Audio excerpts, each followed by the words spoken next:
खुदा उनकी तारीफ हो क्योंकि वो भला और उसकी शफ़क़त अबदी है।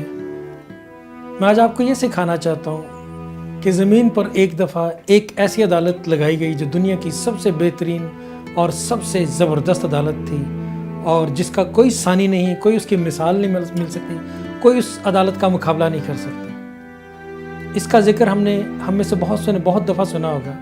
यूहन्ना की इंजील 8वें बाब में लिखा है कि फ़कीर फरीसी एक औरत को जो ऐन ज़ना के फ़ेल के वक्त पकड़ी गई थी, पकड़कर यीशु मसीह के सामने लाए और यीशु से कहा, ऐ यीशु, तू इसके लिए क्या हुक्म देता है? क्योंकि मूसा ने तो हमें हुक्म दिया तौरात में कि हम इसको संसार करके मार दें, तू क्या कहता है?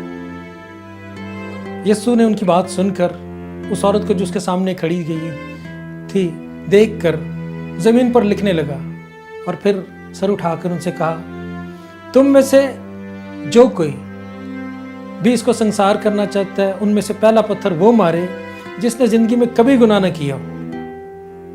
और ये क्या कर यीशु मसीह दोबारा ज़मीन पर लिखने लगे और थोड़ी देर के बाद उनमें से एक जो वहाँ पर उस औरत को पकड़ कर लाए थे उस जगह से चले गए और वो औरत अकेली यीशु मसीह के सामने खड़ी रह गई। यीशु मसीह जिसको ज़मीन पर आदमियों के गुनाह माफ़ करने का इख्तियार है, यीशु मसीह जो सज़ा देने का हक रखता था, जो उस औरत को संसार करवा सकता था उस वक्त, उसने सर उठाकर उसको औरत से कहा, औरत, ये लोग कहाँ गए?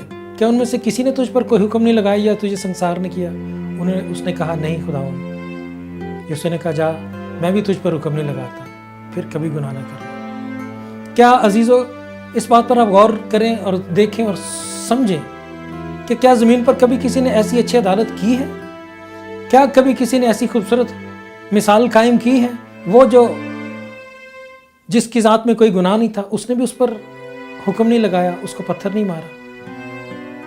इस बात से हम ये सीखते हैं कि यीशु मसीह कभी किसी को एक्चुअली सज़ा नहीं देना चाहता। वो चाहता है कि जो भी उसके सामने आए अपने गुनाहों का इकरार करे, तौबा करे और सज़ा से बच जाए। आइए आप भी ऐसा ही करें। खुदा आपको बरकत दे।